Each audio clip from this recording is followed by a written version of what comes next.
इंद्रसदवंदियाणं तिहुवणहिदमधुरविसदवाक्काणम् अन्तातीतगुणाणं नमो जिनाणं जिदभवाणं। जय बोलो कुंद कुंदाचार्य भगवान की जय। पंचास्तिकामध्ये 100 नंबरची गाथा आहे। काय सांगितलं मागच्या गाथेपर्यंत? चुलिका रूपाने 5 अस्तिकायांचं वर्णन सांगितलं। इथपर्यंत पंचास्तिकाय संपला, म्हणजे 5 अस्तिकायांचं वर्णन इथपर्यंत डिटेलमध्ये सांगून झालं। आता इथं जे अस्तिकाय नाही पण द्रव्य आहे अशा कालद्रव्याचं वर्णन करणार। किती 4 गाथा असतील, बहुतेक 4 का 6-7 गाथा आहेत।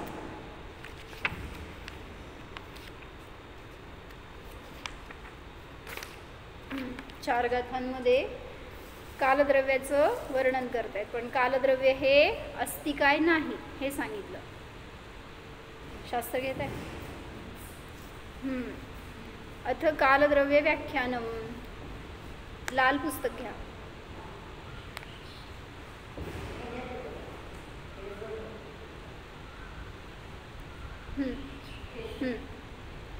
कालो परिणामोदवकालसंभूतो दोण्णं एष सहाओ कालो खणभंगुरो नियदो।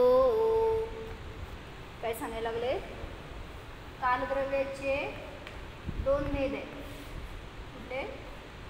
निश्चयकाल आणि व्यवहार काल। निश्चयकाल कशाला म्हणायचं? निश्चयकाल म्हणजे काय हो?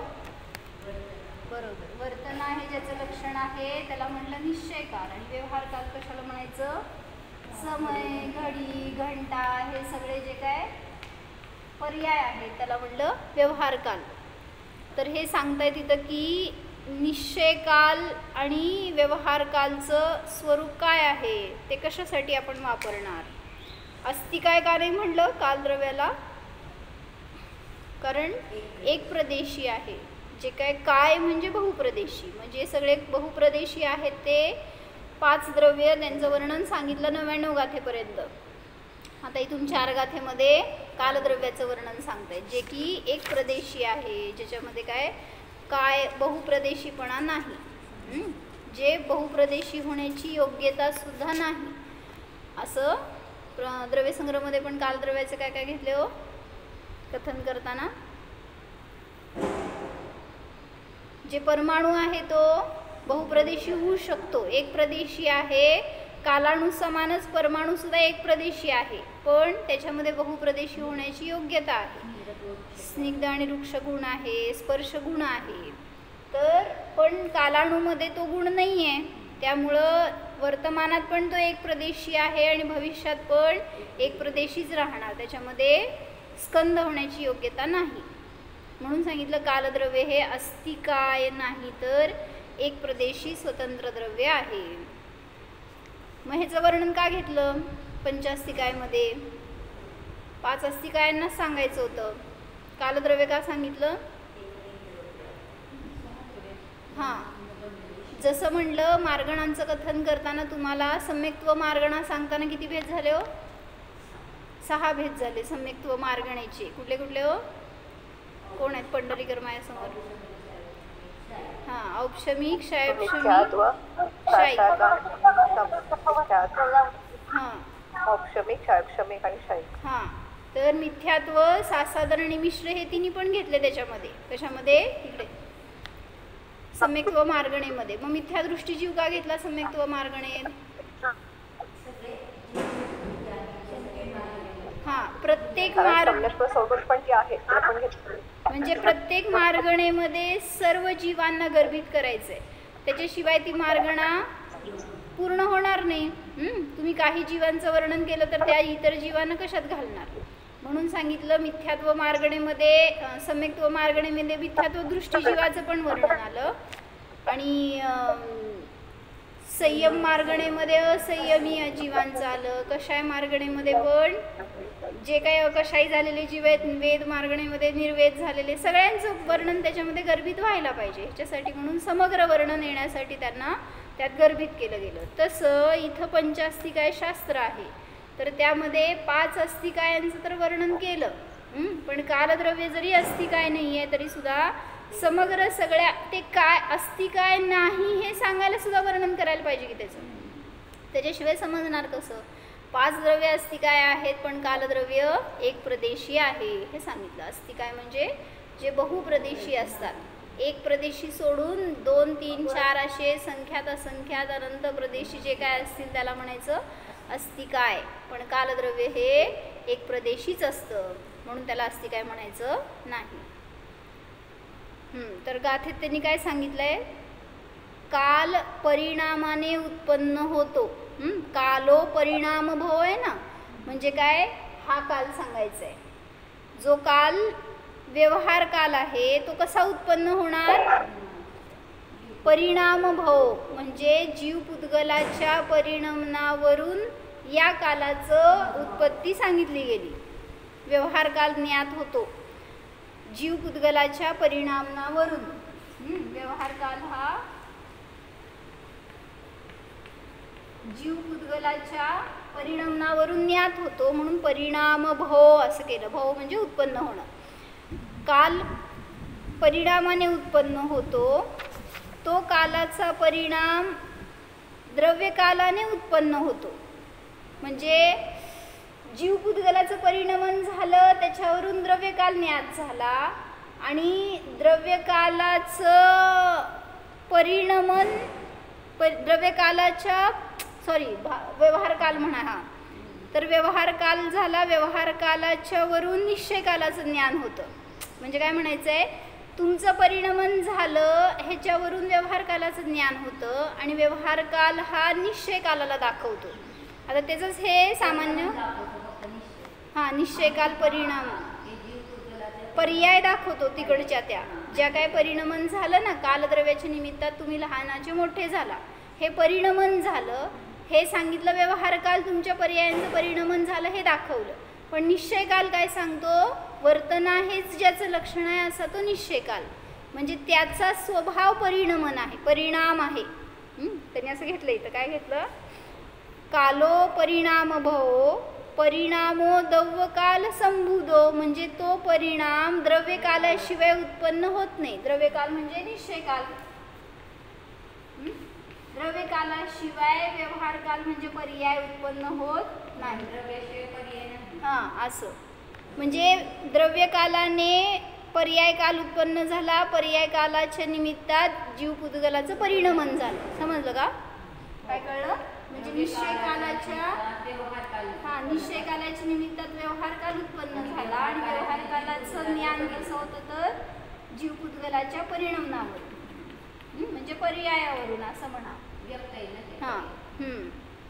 कालद्रव्याचं परिणमन तुम्हाला असं ज्ञात होणार नाही. कालद्रव्य परिणमन करतंय का, ते तुमच्या परिणामामध्ये निमित्त आहे, पण कालद्रव्य परिणमन करतं का हो? कशावरून द्रव्य परिणमन करतात, कशावरून, सगळ्यामध्ये उत्पादित द्रव्य आहे. म्हणजे त्याचं परिणमन समजून घेण्यासाठी आपल्याला अन्य द्रव्यांच्या सहाय्याची आवश्यकता पडते. जसं आकाशद्रव्याचं परिणमन चालू आहे का हो, धर्मद्रव्यात अधर्मद्रव्यात परिणमन चालू आहे का, काय परिणमन म्हणजे पण तुम्हाला ज्ञात होत नाही म्हणून त्यात परिणमन नाही असं नाही. परिणमन तर परिणमनाशिवाय द्रव्यच नाही आहे म्हणून सांगितलं की परिणमन होतंय तर तिथं काही ना काही कॉन्स्टंट द्रव्य आहेच. म्हणून हे निश्चय काल आहे, त्याचं ज्ञान होतं व्यवहार कालावरून. व्यवहार कालाचं ज्ञान होतं जीव पुद्गलाच्या परिणामावरून. काय समजलं, निश्चय कालावरून व्यवहार काल ज्ञान उत्पन्न होतं म्हणा पाहिजे. आणि व्यवहार कालावरून जीव पुद्गलाचं परिणाम. बरोबर, बरोबर. तर काय सांगितलं त्यांनी, गाथेची लाईन आहे ना, कालो परिणाम भो, काल हे परिणामापासून उत्पन्न होतं. काल म्हणताना इथं घ्यायचं व्यवहार काल, परिणाम म्हणताना जीव पुद्गलाचं परिणमन, म्हणून व्यवहार काल जीव पुद्गलाच्या परिणामापासून उत्पन्न होतो. आणि परिणामो म्हणजे तो व्यवहार काल, दौव काल संभूतो म्हणजे द्रव्य कालापासून उत्पन्न होतो, म्हणजेच निश्चय कालापासून उत्पन्न होतो. काय समजलं योगिता ताई?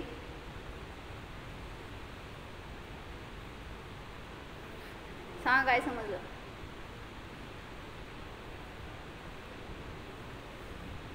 म्यूट आहे, म्यूट.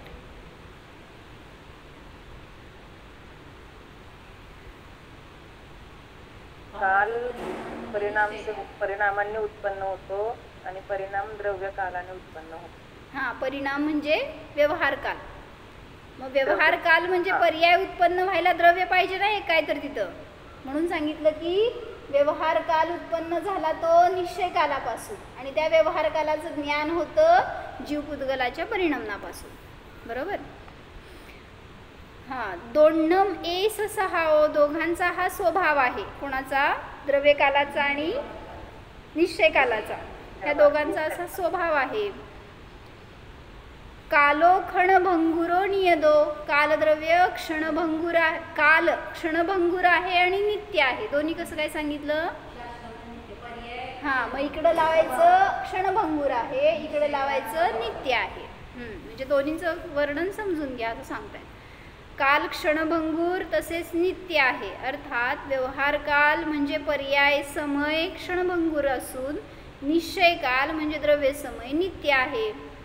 द्रव्य आहे ते नित्य असतं, पर्याय आहे ती क्षणिक असते. म्हणून कालद्रव्य कसं आहे? स्वयंपरिणमनशील आहे आणि ते इतरांच्या परिणमनामध्ये मदत करतं. एवढंच. कशाला म्हणायचं उपादान? उपादान कोण?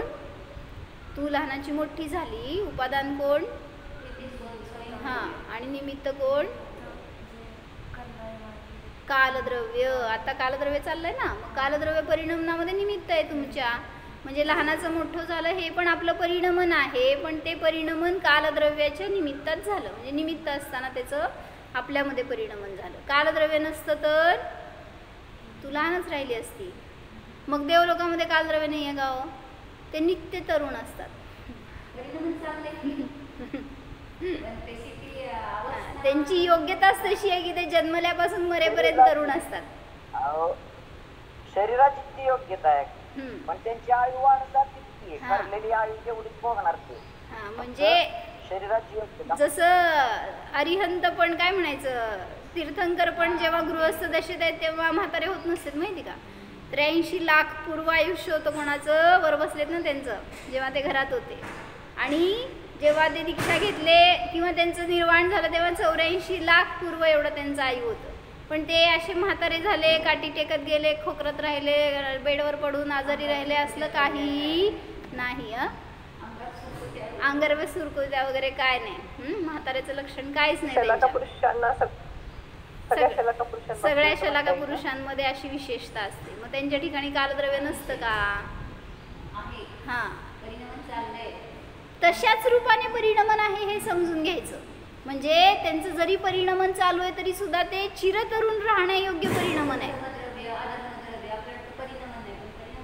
हां, बरोबर. सिद्धांत नामकर्माचा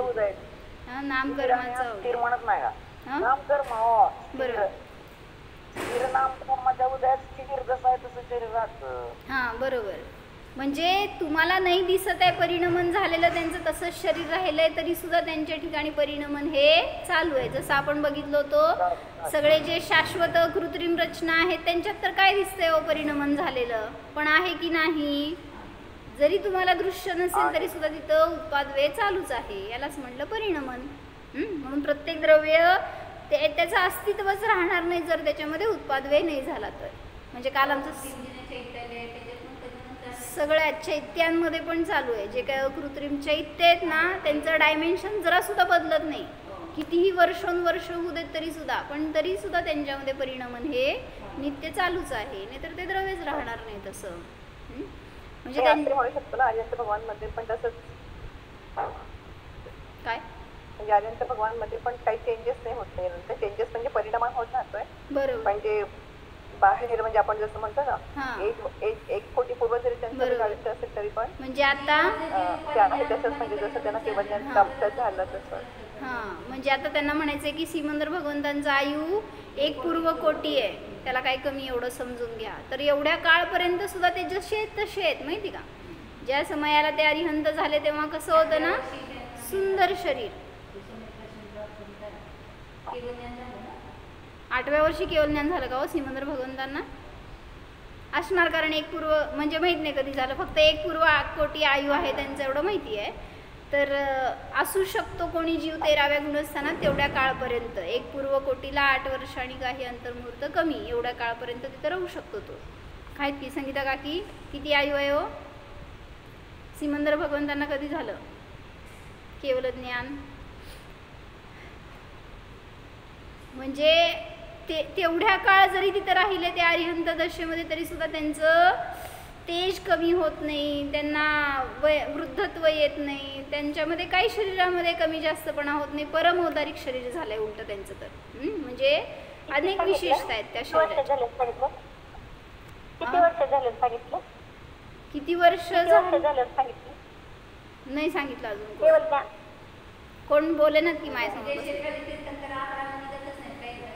तीर्थंकर कसं म्हणायचं? म्हणजे तीर्थंकर उदय सुरू झाल्या 13व्या गुणस्थानात तर कधीच नाही मागं 6व्या गुणस्थानात निघणार की.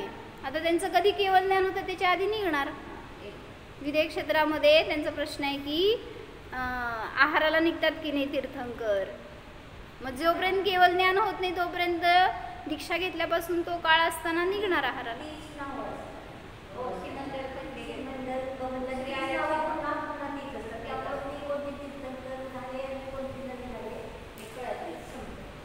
आयुवरूनच कळणार मग असं.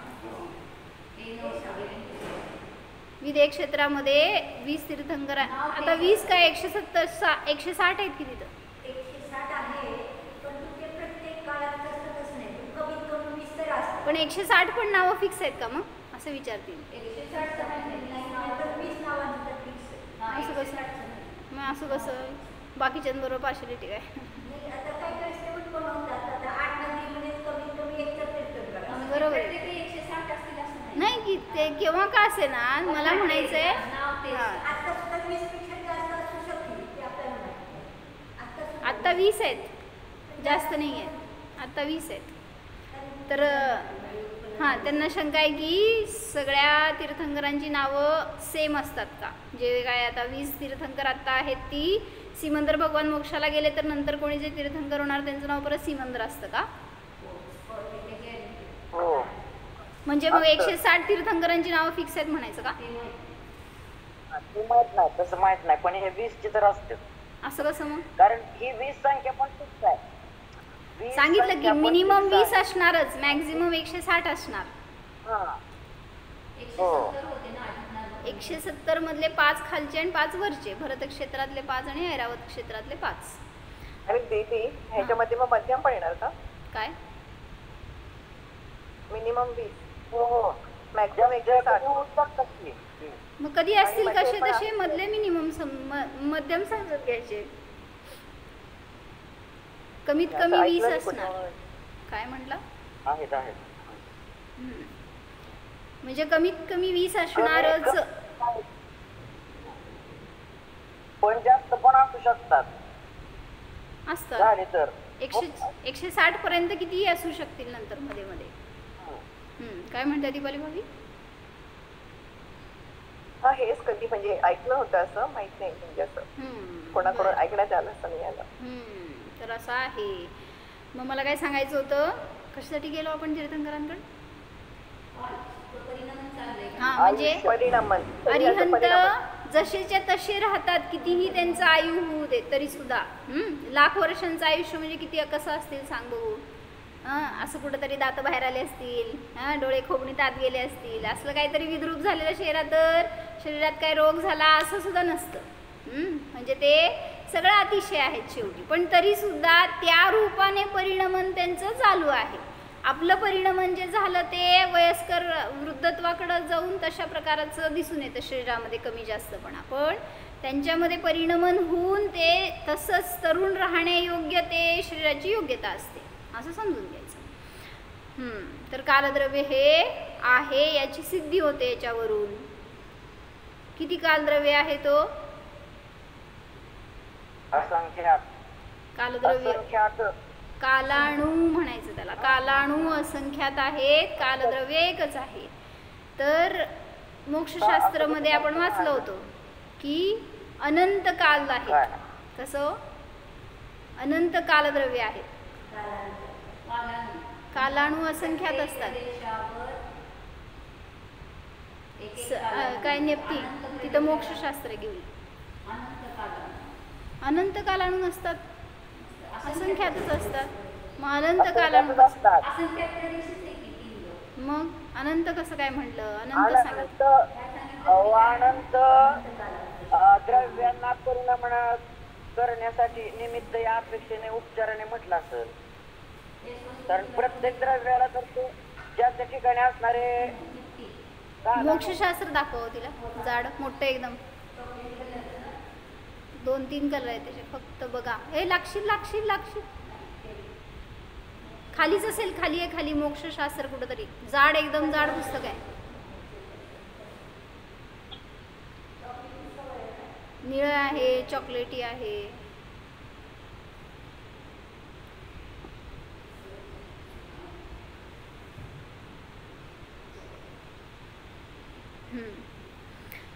तर काय सांगायचं होतं इथं?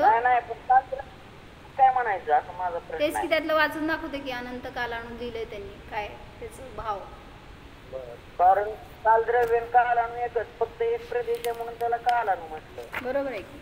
असंच म्हणले तुम्ही जे सांगताय आता की अनंत द्रव्यांच्या परिणमनाच्या निमित्तात. पण ते कसं लावायचं त्यांनी छान घेतले वाक्य.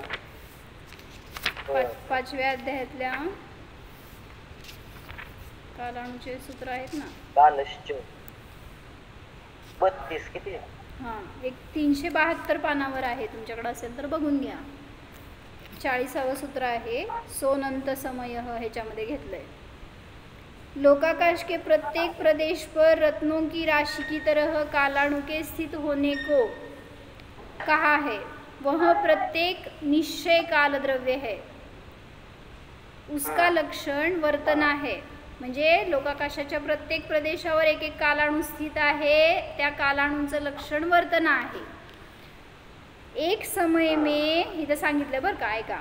एक समय में अनंत पदार्थों की परिणति पर्याय जो अनंत संख्या में है उसके एक कालाणु की पर्याय निमित्त होती है. काय म्हणायचं आहे? समजा हे लोकाकाशाचा प्रदेश आहेत लोकाकाशाचे. त्याच्यातला हा प्रदेश घेतला. या प्रदेशावर किती द्रव्य आहे? तो 6 द्रव्य आहेत. संख्यामध्ये किती द्रव्य आहेत? अनंत द्रव्य. अनंत म्हटलं की कारण परमाणू अनंत असू शकतात ना तिथं, किंवा जीव अनंत असू शकतात. मग जीव आहे म्हणजे त्याच्या रिलेटेड शरीर आहेच त्याचं. त्यामुळं धर्मद्रव्य अधर्मद्रव्य आहे. जीव आणि पुद्गलाच्या पेक्षेने अनंत द्रव्य तिथं असू शकतात. तर या एका प्रदेशावर एक कालाणू आहे. तर किती द्रव्यांच्या परिणामामध्ये निमित्त ठरला हो? त्या प्रदेशावर द्रव्यांच्या परिणामात त्या प्रदेशावर जे कोणी आलं त्या सगळ्यांच्या परिणामामध्ये तो कालाणू निमित्त असतो. कालाणू हलून इकडं तिकडं जात नाही, तिथंच राहतो. तुम्ही हलता इकडं तिकडं जाता वगैरे, तर तुम्ही ज्या प्रदेशात गेला त्या प्रदेशातले कालाणू तुमच्या परिणामामध्ये निमित्त ठरणार. काय कळलं? जेव्हा कालाणू अनंताला निमित्त का? हां, असं घेतलं. इथलं वाचते. त्या ठिकाणी असणाऱ्या एक समय में अनंत पदार्थों की परिणति पर्याय जो अनंत संख्या में है उसके एक कालाणु की पर्याय निमित्त होती है. या द्रव्यांचं, याच प्रदेशावर असणाऱ्या सगळ्या द्रव्यांचं एका समयामध्ये परिणमन चालू आहे. तर त्या अनंत पर्याय प्रगट झाल्या सगळ्यांच्या मिळून. त्या पर्याय परिणमन होऊन प्रगट होण्यामध्ये कोण निमित्त ठरलं? तो एक कालाणू, त्याची ती एक समयाची पर्याय. म्हणून म्हणलं जेव्हा असं बघणार त्यावेळी एक कालाणू तिथं सगळ्यांच्या परिणामात निमित्त आहे म्हणलं. आता सगळ्यांच्याकडून सांगा, व्ह्यू बदला. कालाणू एक आहे तो या अनंतच्याच परिणामामध्ये निमित्त आहे. मग आता या अनंतच्या परिणामामध्ये कोण निमित्त आहे? एक कालाणू, अनेक अनंत कालाणू घ्यायचे. आता उसके एक कालाणू की पर्याय निमित्त होती. इस अपेक्षा से एक कालाणू को उपचार से अनंत कहा जाता है. हा एकच कालाणू अनंत पण म्हणला जातो का? तिथं असणाऱ्या अनंतांच्या परिणामामध्ये तो निमित्त ठरला. जसं आपण सांगतो ना, एकच स्त्री आहे ती अनेकांच्या अपेक्षेने अनेक आहे. माता आहे, भगिनी आहे, पत्नी आहे, पुत्री आहे, जे काय असेल ते एकच आहे का अनेक आहे? एकच आहे अपेक्षेने, व्ह्यू पण अनेक देखील आहे. अनेकांच्या अपेक्षेने अनेक आहे. तसं लावायचं इथं की जो कालाणू आहे तो एकच आहे पण त्याचं निमित्तामध्ये अनंतांचं परिणमन झालं. मग अनंतांचं सेपरेट रूपाने सांगायला गेल्यावर अनंत परमाणू, अनंत काल आहेत असं उपचाराने म्हणलं गेलं. एक कालाणू को उपचार से अनंत कहा जाता है. एका कालाणूला अनंत म्हणलंय बरं का. कारण आणि आता मग तिथं अनंतानंत होतील, कारण जेवढे असंख्यात प्रदेशावर कालाणू आहेत त्यांच्या अपेक्षेने अनंतानंत कालाणू होतील. दीदी, हा एक कालाणू कारण झाला असंख्यात परिणाम अनंतांत परिणाम करण्यामध्ये ना, अनंत पदार्थाचं. बरोबर. म्हणजे मग कारणने कार्य का उपचार देऊ शकतो का आपण इथे? बरोबर आहे की. मग कारण कार्य आता ते उपचाराने सांगतो संबंध. तुमचं कार्य तुमच्यात झालं, निमित्त कोण आहे तर कालाणू आहे बहिरंगामध्ये. व्यवहाराने हे कथन येणार तिथं. निश्चय कालाणू द्रव्य की संख्या असंख्यात है. त्यांच्यामध्ये कधी कमी जास्तपणा होणार नाही. निश्चय काल हे कालद्रव्याची संख्या असंख्यातच आहे. कारण प्रत्येक प्रदेशावर एक एक कालाणू असतो, तर लोकाकाश किती प्रदेशी असतो? असंख्यात प्रदेशी. ही सगळं हे तुला माहीत नाही आहे.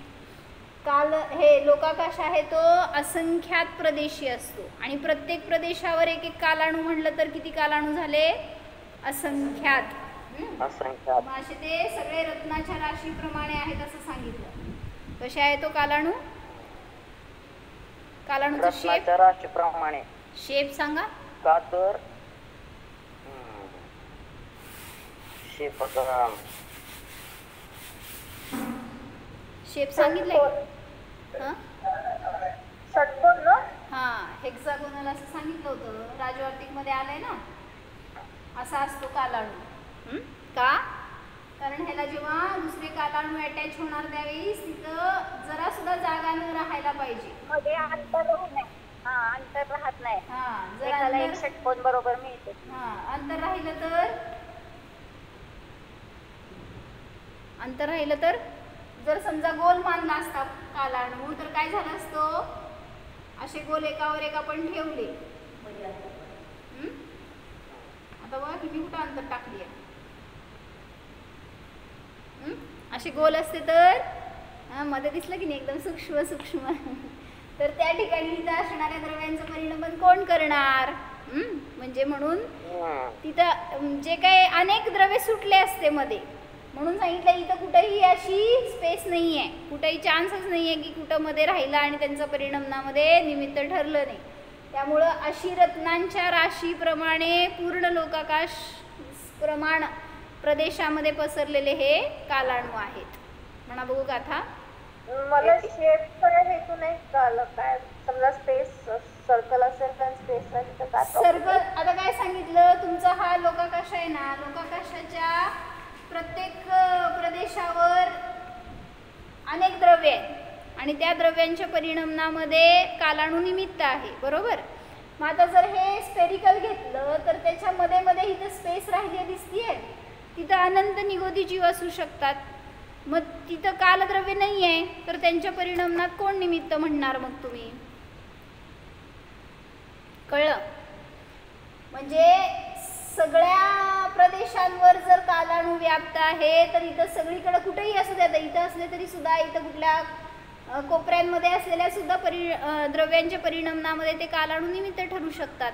पण इथं जिथं कालाणू नाही आहे अशा ठिकाणी तिथं कसं परिणमनाला ते मदत करतात म्हणणार?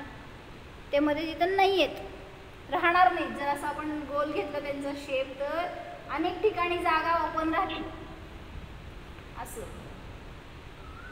त्यामुळं गोल नाही आहेत कालाणू हे सांगितलं त्यांनी. मग जर असे मानले तर त्याच्या ठिकाणी कुठेही जागा राहत नाही. तर म्हणून या लोककाशाच्या सगळ्या प्रदेशांवर ते व्याप्त होतात आणि तिथं असणाऱ्या सगळ्या द्रव्यांच्या परिणमनामध्ये ते निमित्त ठरतात. गाथा म्हणा. द्रव्य संग्रहाची गाथा हे सांगणारी कथन.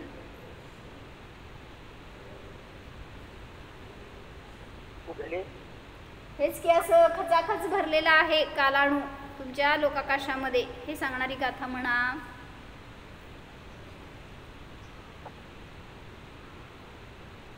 सुरुवात करून द्या मग पुढची. आहे का असं असतं.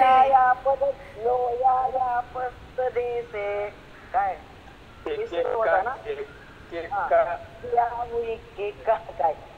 लोया सपदे से इक्किका जेठिया हुई रयणानं रासीव ते कालाणू असंखदवाणी. सगळे ज्ञानी माझ्यासमोर. मग येते का नाही म्हणली? काय सांगितलं अर्थ सांग. लोया या सपदेसे लोकाकाशाच्या प्रदेशांवर लोया या सपदेसे इक्किका जेठिया हु इक्किका एकेका प्रदेशावर एक एक ठिया ठेवलेले आहेत असे कालाणू. रयणाणम राशी व रत्नांच्या राशीप्रमाणे काय पुढं रयणाणम राशी व ते कालाणू असंख्य दवाणी. मग ह्या प्रदेश या लोकाकाशामध्ये किती प्रदेश? असंख्यात. त्यामुळे किती कालाणू आहेत? असंख्यात आहेत. याची सिद्धी करून सांगितलं. परत एकदा वाचू हे. अनंत का म्हणलं कालाणू? एक समय में अनंत पदार्थों की परिणति जो अनंत संख्या में है उसके एक कालाणु की पर्याय निमित्त होती है. इस अपेक्षा से एक कालाणु को उपचार से अनंत कहा जाता है. मुख्य अर्थात निश्चय कालाणु द्रव्य की संख्या असंख्यात है.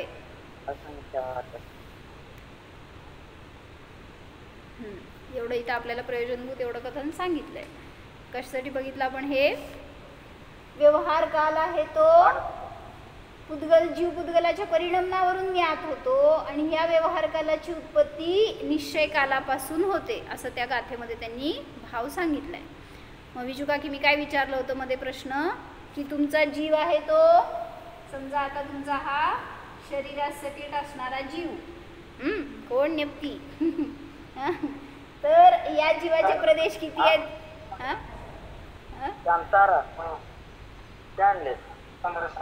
बिजू काकी आहे का? म्यूट चालू काढून ठेवायचं आणि मग माझ्याशी बोलायचं. तर हे सांगितलं की असंख्यात प्रदेशी हा कुठलाही जीव असू देत, भलेही तो निगोदिका असे ना तरी सुद्धा त्याचे प्रदेश असंख्यात असतात. भलेही महामत्स्य असे ना तरी त्याचे प्रदेश असंख्यात असतात. म्हणून सांगितलं की त्या असंख्यात प्रदेशी शरीरवाला जीव आता जीवाचे ते प्रदेश सकट तो असंख्यात प्रदेशी असा. तर या जीवाच्या परिणमनामध्ये इथं असणारे हे कालाणू मदत करतात. आता हा कालाणू मदत करतो इथं समजून घ्या. इथं तिथं असणारे हे कालाणू त्या प्रदेशावर असणाऱ्या त्या द्रव्याच्या परिणमनात मदत करतात. मग मला विचारायचं होतं की हा असंख्यात प्रदेशी एकच जीव आहे, मग असंख्यात कालाणूंची काय गरज आहे हो? आम्ही एकदा घेतलाय ह्यामध्ये प्रश्न, तुम्ही होता की नाही मला माहित नाही विजू काकी, तर त्याचं उत्तर तुम्ही देणार आहे मला.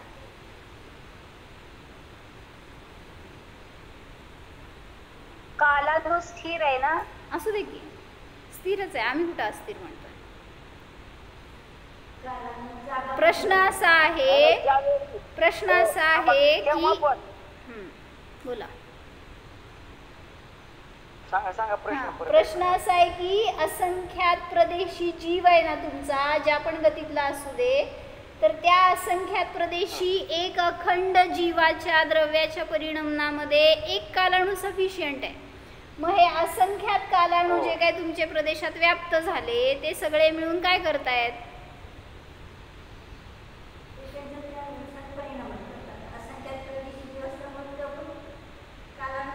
मग तुमचं परिणामन कसं झालं?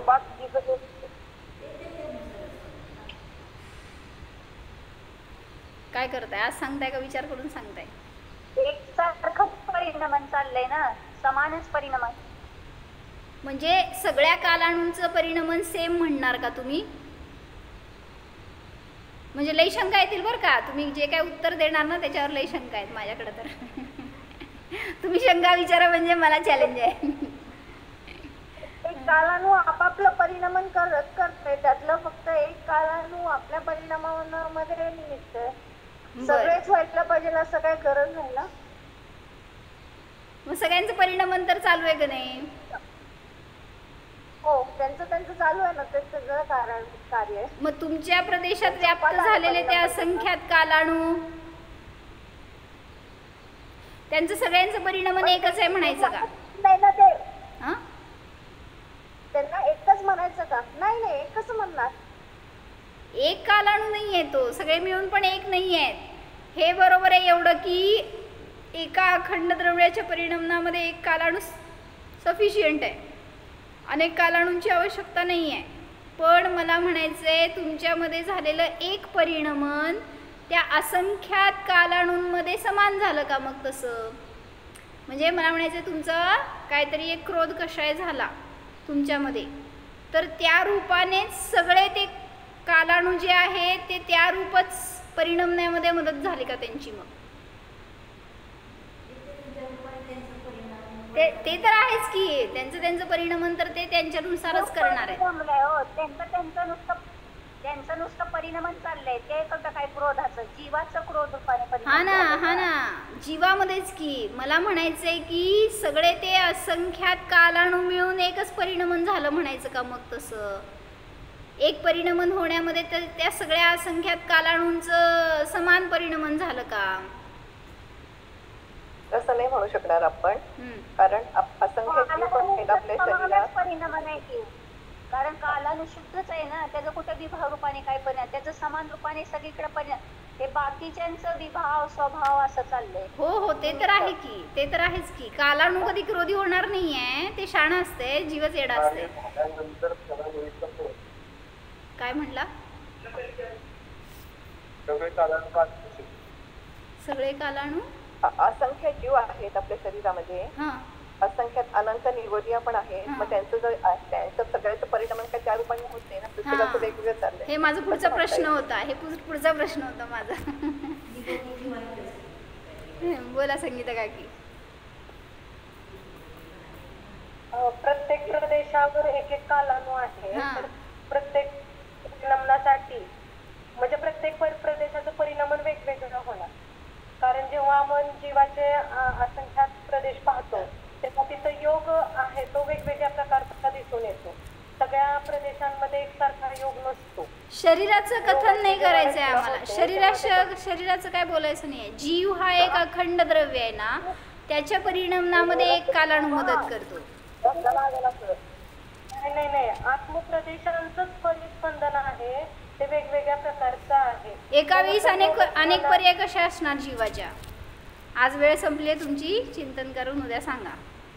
म्हणजे मला काय म्हणायचं कळलं ना, की एकच कालाणू आहे, तो अखंड द्रव्याच्या परिणामात एकच सफिशियंट आहे. अनंत प्रदेशी जरी आकाश द्रव्य तरी त्याच्या परिणामात एकच कालाणू बास असतो. मग अनंत प्रदेशाचं मध्ये जेवढे काय कालाणू आले त्यांचं परिणामन त्याच्या समान आहे का?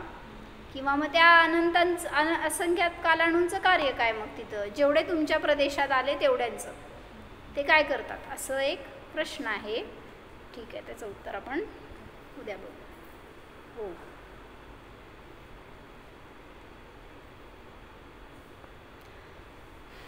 जाणा.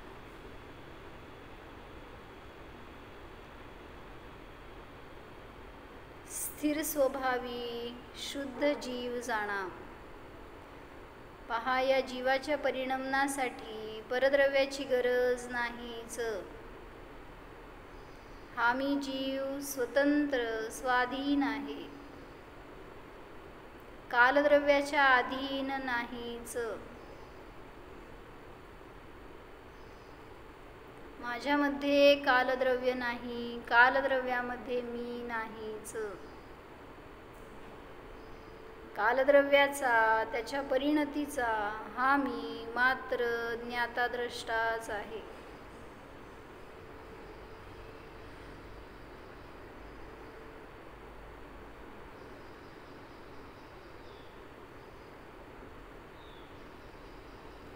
शाश्वत स्वरूपोऽहम्. ओम